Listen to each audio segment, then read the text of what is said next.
Okay အားလုံးပဲမင်္ဂလာပါခင်ဗျာကျွန်တော်ဝါသနာတူညီကိုများအတွက်ဒီ circuit ပတ်လန်တွေကိုပြုပြင်တော့မယ်ဆိုလို့ရှိရင်ဒီထဲမှာသုံးထားတဲ့ component တွေကကောင်းလားမကောင်းလားဆိုတာကိုသိဖို့အတွက်ဘယ်လိုမျိုးတိုင်းတာရလဲဆိုတာကိုကျွန်တော်ဒီနေ့ဒီ transistor ရဲ့ခေါင်းစဉ်အောက်ကမှာကျွန်တော်ဒီ BJT bipolar junction transistor တွေဖြစ်ကြတဲ့ NPN transistor နဲ့PNP transistor ရဲ့တိုင်းတာစစ်စင်နီလေးကိုကျွန်တော်ဆွေးနွေးပြမှာဖြစ်ပါတယ်ခင်ဗျာအခုဒီ circuit ပြားမှာဆိုလို့ရှိရင်ဒီလိုမျိုးအငုတ်၃ငုတ်ပါတဲ့ဟာတွေကဒါ transistor တွေဖြစ်ပါတယ်base ရယ် collector emitter ဆိုအငုတ်၃ငုတ်ပါတယ်က circuit plan တွေကအမြင်မှာတော့ရှင်းနေတယ်ဒါပေမဲ့တကယ်တမ်းဆိုရင်အမြင်တိုင်းလှပြင်မဲ့လေအတွင်းပိုင်းမှာသူကကောင်းနေတာပြက်နေတာကိုသိဖို့အတွက်တိုင်းတာစစ်စင်နီလေးကိုကျွန်တော်ဆွေးနွေးပြမှာဖြစ်ပါတယ်ခင်ဗျာကျွန်တော်ဒီဆွေးနွေးပြမှာကတော့ NPN transistor ရဲ့တိုင်းတာစစ်စင်နီနဲ့PNP transistor ရဲ့တိုင်းတာစစ်စင်နီလေးကိုကျွန်တော်ဆွေးနွေးပြမှာဖြစ်ပါတယ်ခင်ဗျာဟုတ်ကဲ့ဒါဆိုရင် NPN မှာဆိုလို့ရှိရင်ကျွန်တော်ဆေးဗီဒီယိုတွေမှာသူ့ရဲ့အလုံးပုံနဲ့သူ့ရဲ့အငုတ်၃ငုတ်ကိုကျွန်တော်ဆွေးနွေးပြခဲ့ခါပါတယ်ခင်ဗျာ base ရယ် collector ရယ် emitter ရယ်ဆိုတော့စီပါတယ်PNP transistor မှာဆိုလို့ရှိရင်လည်း base ရယ် collector ရယ် emitter ရယ်ဆိုတာစီပါတယ်ခင်ဗျာကဲဒါဆိုလို့ရှိရင်ကျွန်တော်တို့ပြဒီမှာဆိုလို့ရှိရင်multimeter နဲ့ multimeter မှာဆိုလို့ရှိရင်ကျွန်တော်တို့ကလက်တံအနက်စီမယ်နောက်တစ်ခုကလက်တံအနီဆိုတာစီမယ်ကဲပြီးလို့ရှိရင်အမှာဗျာ multimeter မှာဆိုလို့ရှိရင် scale တွေကဘိုးစီတယ်အဲ့လိုရှိရင် ampere စီတယ်ပြီးလို့ရှိရင်R တန်ဖိုးတွေပြ ohm resistance တွေစီတယ်ပြီးလို့ရှိရင် capacitor ပြီးလို့ရှိရင် diode ပြီးလို့ရှိရင် DC volt ပြီးလို့ရှိရင်DC milliampere ဒီခေတ်ကမှကျွန်တော်တို့ဒီ multimeter တွေကမှကျွန်တော်တို့က ohm တွေကမှဒီ ampere တွေ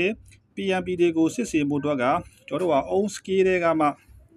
ohm scale တွေမှာ into 1သူမှာဒါအမြောက်ပါခင်ဗျာ into 1 into 10 into 100 into 1000အဲ့လိုမျိုးရှိတဲ့တကယ်မှာ into 1 scale မှာထားမှာဖြစ်ပါတယ်ခင်ဗျာ multimeter analog meter multimeter တွေက into 1မှာထားပြီးလို့ရှိရင်ကျွန်တော်တို့က ampere ကိုကောင်းမကောင်းတိုင်းတာတော့မယ်ဆိုလို့ရှိရင် base ကို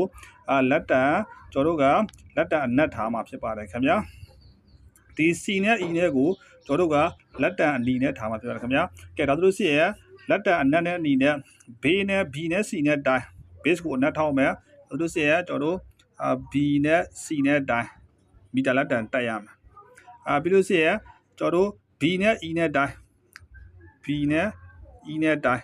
မီတာလက်တံတက်ရမယ်ဒါဆိုလို့ရှိရင်ဒီ NPN transistor ကကောင်းပါတယ်ခင်ဗျာကဲမကောင်းတော့ဘူးဆိုလို့ရှိရင်ကျွန်တော်တို့ဗျာ B နဲ့ C နဲ့တိုင်းတက်ရမယ် B နဲ့ C နဲ့တိုင်းတက်ရမယ်ဘေးကိုလက်တံနဲ့ထောင်းမယ် B နဲ့ C နဲ့တိုင်းလက်တံတက်ရမယ် B နဲ့ E နဲ့တိုင်းလက်တံတက်ရမယ်ကဲတခြားလိုမျိုး